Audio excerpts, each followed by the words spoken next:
नमस्कार।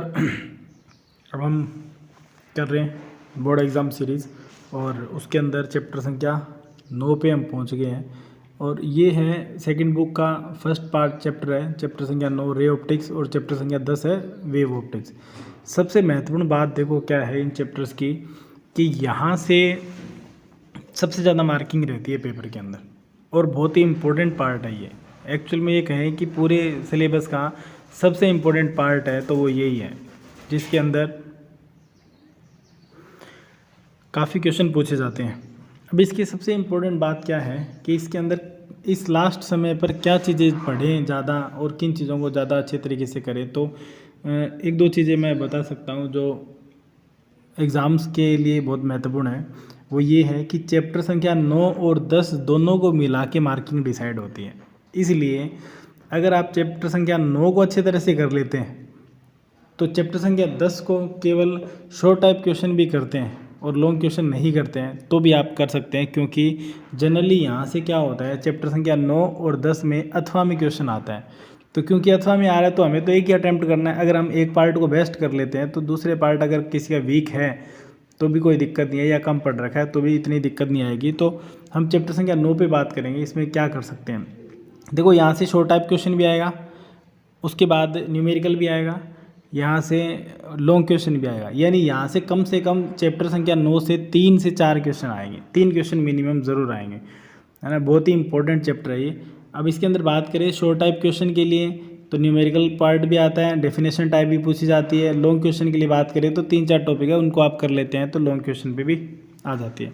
अब बात करते हैं हम इनके शुरू से ही। सबसे पहला जैसा आप देख पा रहे हैं ये पेज जो मैंने लिखा है, इसके अंदर सबसे पहला क्वेश्चन है दर्पण समीकरण। दर्पण समीकरण का फॉर्मूला है 1/u + 1/v = 1/f।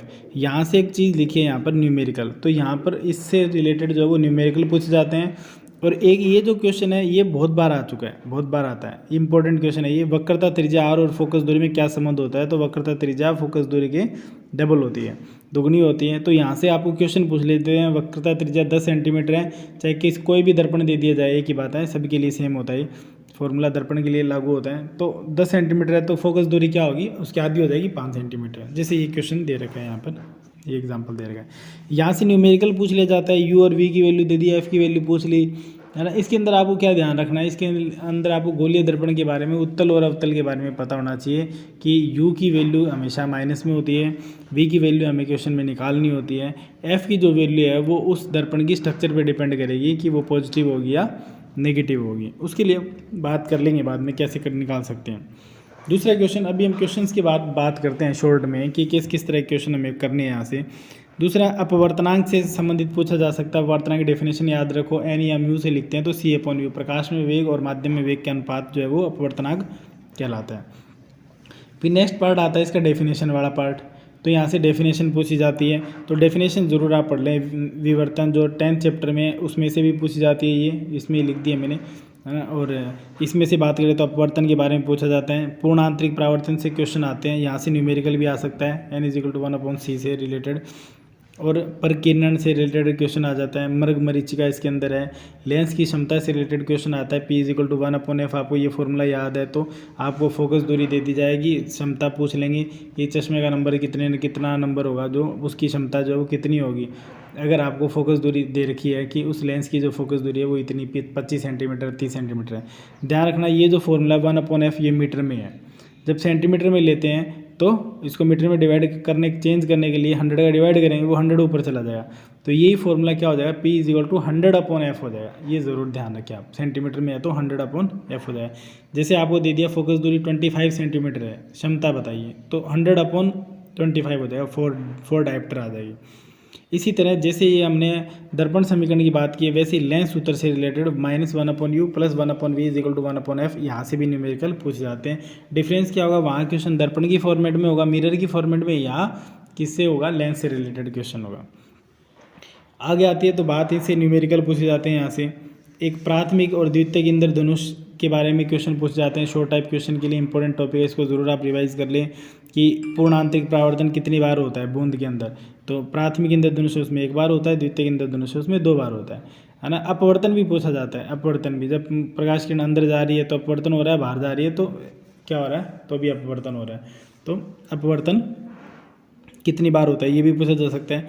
प्राथमिक इंद्रधनुष में अंदर के और बाहर के रंग कौन से होते हैं ये पूछा जा सकता है, तो ये ज़रूर ध्यान रख लें आप इनके बारे में, ठीक है। न्यूमेरिकल, ये एक न्यूमेरिकल है, इसको आप ये बुक के अंदर एग्जांपल दे रखा होगा, इस न्यूमेरिकल को आप करके देख लें कि अभिसारी लेंस की वायु में फोकस दूरी 25 सेंटीमीटर है और इसको जल में डुबो दें तो फोकस दूरी क्या होगी, जबकि ये अपवर्तनांक वाटर के लिए और क्लास के लिए अपवर्तनांक की वैल्यू दे रखी है यहाँ। तो इसको आप सोल्व कर लें, बुक में इसका सॉल्यूशन मिल जाएगा और हमारी वीडियोस जो हैं वो ऑलरेडी इस पे हैं।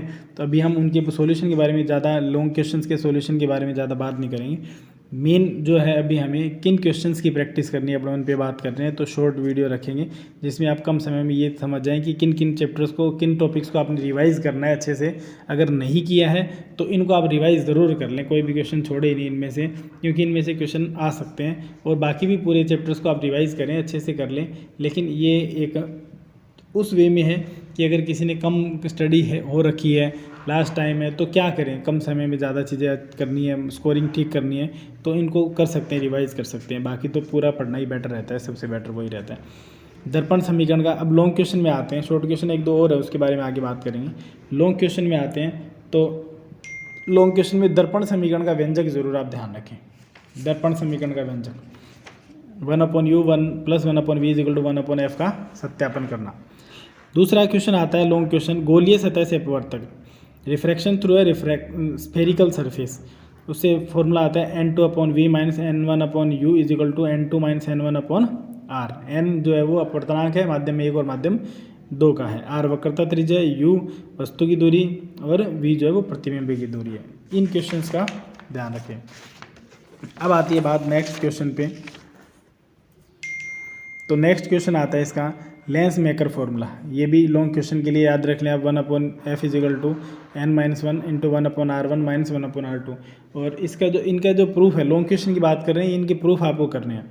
इसके बाद आता है कंपाउंड माइक्रोस्कोप, ये इंपॉर्टेंट टॉपिक है। संयुक्त सूक्ष्मदर्शी, इसकी बनावट, इसकी क्रियाविधि और इन सब चीज़ों के बारे में आप पढ़ सकते हैं। इसका रे डायग्राम और इसका जो फॉर्मूला है उसके बारे में, ठीक है। ट्यूब की जो लंबाई होती है वो, और उसका FO और FE में क्या रिलेशन होता है, उनसे रिलेटेड न्यूमेरिकल बहुत ही इंपॉर्टेंट। अगर इस बात करें सूक्ष्मदर्शी से रिलेटेड, तो सूक्ष्मदर्शी और दूरदर्शी दोनों टॉपिक बहुत महत्वपूर्ण है। सूक्ष्मदर्शी में संयुक्त सूक्ष्मदर्शी कर लें आप अच्छे से, और दूरदर्शी में अपवर्ती और परावर्ती दूरदर्शी दो तरह की हैं, तो दोनों के बारे में आप पढ़ लें। अपवर्ती दूरदर्शी की इसकी आवर्धन क्षमता का व्यंजक, उसकी बनावट, और ये पूछा जा सकता है। एक चीज़ पूछ जाती है कि अपवर्ती दूरदर्शी जो होती है उसकी तुलना में परावर्ती क्यों श्रेष्ठ होती है, यानी रिफ्रैक्शन पर भी डिपेंड करती है टेलीस्कोप और रिफ्लेक्शन पे भी डिपेंड करती है। तो रिफ्लेक्शन वाले को ज़्यादा बेटर माना जाता है, ऐसा क्यों होता है? उसका मेन कारण क्या होता है, रिफ्रैक्शन जब होता है तो उसमें कलर डाइवर्शन हो जाता है, ठीक है। तो कलर जो होते हैं वो डाइवर्ट हो जाते हैं, चेंज हो जाते हैं, उनकी मिक्स हो जाते हैं, यानी जो प्रतिबिंब हमें दिखाई देना चाहिए, जैसा दिखाई देना चाहिए वैसा नहीं दिखाई देता है, कलर उसका डिस्टर्ब हो जाता है। तो सबसे मेन रीज़न इसका यही होता है। परावर्तन में ऐसा नहीं होता है, पूरा का पूरा वेव जो एज इट इज़ रिफ्लेक्ट होके वापस आ जाती है।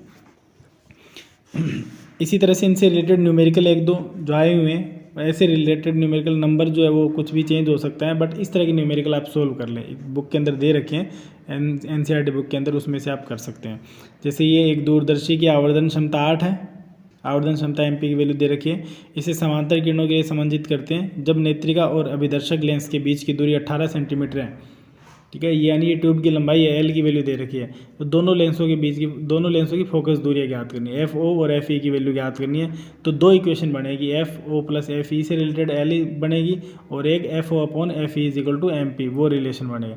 तो दोनों रिलेशन से दो समीकरण होती है। जैसे 10th में हम सोल्व करते हैं, दो इक्वेशन होती है, तो उसमें क्या करते हैं, एक को एलिमिनेट कर देते हैं, दूसरे की वैल्यू निकाल देते हैं। जैसे x + y = 3, x - y = 4 दे रखा है, तो x की वैल्यू निकाल ली, फिर वापस पुट कर दी किसी भी इक्वेशन में, y की वैल्यू आ जाएगी। तो यहाँ पर भी दो इक्वेशन आएगी, एक डिवाइड की फॉर्मेट में आएगी और एक प्लस की फॉर्मेट में आएगी। एक से वैल्यू निकाल के दूसरे में आप रख दोगे तो सोल्व हो जाए। ये बात यहाँ पर इंग्लिश में लिखी है, वो इंग्लिश मीडियम के स्टूडेंट है तो वो भी इसको पढ़ सकते हैं, कोई दिक्कत आएगी नहीं। मेन हम बात कर रहे हैं क्वेश्चन की, पेपर के लिए कौन से क्वेश्चन जो है वो तैयारी करें और किस तरह के क्वेश्चन आ सकते हैं। इसी तरह ये भी ऐसा ही क्वेश्चन है, इसमें लंबाई दे रखी है दूरबीन की, अभिदर्शक और नेत्रिका लेंस की जो लंबाई आई पीस और ऑब्जेक्टिव लेंस जो होता है उन दोनों के बीच की दूरी वो दे रखी है, उनकी दूरियां दे रखी है। इसके लिए दे रखी है 192 सेंटीमीटर है और इसकी दे रखी है फोकस दूरी 8 सेंटीमीटर है। तो उनकी आवर्धन क्षमता ज्ञात करनी है तो डिवाइड करके निकाल लेंगे। लेंसों के बीच की दूरी ज्ञात करो तो वो निकाल लेंगे, ठीक है। लेंसों के बीच की दूरी क्या हो जाएगी, दोनों को ऐड कर दो वही दूरी होती है। ट्यूब की लंबाई भी उसे ही कहते हैं, ये भी पूछ लिया जाता है। एक क्वेश्चन ये है परावर्ती दूरदर्शी, जो हमने ऊपर बात कर ली, अपवर्ती और परावर्ती दोनों दूरदर्शी के बारे में पूछा जाता है, ठीक है। फिर कुछ डिजीज़ है आंखों से लेकर रिलेटेड कि निकट दृष्टि दोष क्या होता है, दूर दृष्टि दोष क्या होता है। मेनली इनके अंदर जो क्वेश्चन आता है वो जनरली क्या पूछा जाता है कि इनके निवारण में कौन सा लेंस प्रयोग किया जाता है। तो ये हमें पता हो कि निकट दृष्टि दोष है ना, जो मायोपिया जिसे कहते हैं, उसमें क्या हो रहा है, निकट में क्या होता है, निकट की चीज़ें साफ दिखाई देती है, दूर की साफ नहीं दिखाई देती है। तो इसमें अवतल लेंस का प्रयोग किया जाता है, कॉनकेव लेंस का प्रयोग किया जाता है। और ये दूरदृष्टि दोष हो तो उसमें उत्तल लेंस यानी कॉन्वेक्स का यूज़ किया जाता है। जरा दृष्टि दोष प्रेस बायोपिया जो होता है उसमें सिलेंड्रिकल लेंस का यूज़ किया जाता है, बेलनाकार लेंसों का प्रयोग किया जाता है। तो ये यहाँ से इस तरह के क्वेश्चन भी पूछे जाते हैं। और बात करें इसके अंदर न्यूमेरिकल पूछ लिया जाता है, इस तरह के न्यूमेरिकल आ जाते हैं कि एक व्यक्ति का निकट बिंदु 50 सेंटीमीटर है, उसको पढ़ने के लिए चश्मे के लेंस की क्षमता क्या होनी चाहिए। तो लेंस की क्षमता से रिलेटेड भी क्वेश्चन पूछे जा सकते हैं, ठीक है। प्रिज्म फॉर्मूला जरूर आप पढ़ लें इसके अंदर। तो ये इस चैप्टर के अंदर 4-5 जो हमने बड़े टॉपिक की बात की है इनको आप पढ़ लेंगे तो इनमें से क्वेश्चन हमें मिलने की संभावना है। दूसरा शॉर्ट टाइप क्वेश्चन की हमने बात कर ली, उन शॉर्ट टाइप क्वेश्चन को आप कर लेते हैं तो भी आपको काफ़ी अच्छे मार्क्स जो है वो इसके अंदर हम ऑब्टेन कर सकते हैं। सबसे बड़ी बात जो वीडियो के स्टार्टिंग में मैंने आपको बताई थी कि इसके अंदर और वेव ऑप्टिक्स जो अगला चैप्टर है वो अगर दोनों की बात करें तो देखो short type question wave optics में से आएगा, उसके बारे में अभी हम अगला वीडियो बनाएंगे तो उसके अंदर आपको बता देंगे शॉर्ट टाइप क्वेश्चन कैसे हैं। अगर कोई कम रिवाइज करके और कम चीज़ें पूरी नहीं कर पा रहा है कोई लास्ट टाइम पे, तो उसके लिए सबसे बेस्ट है कि चैप्टर नंबर 9 के जो टॉपिक हमने डिस्कस किए हैं वो उनको अच्छे से रिवाइज कर लो।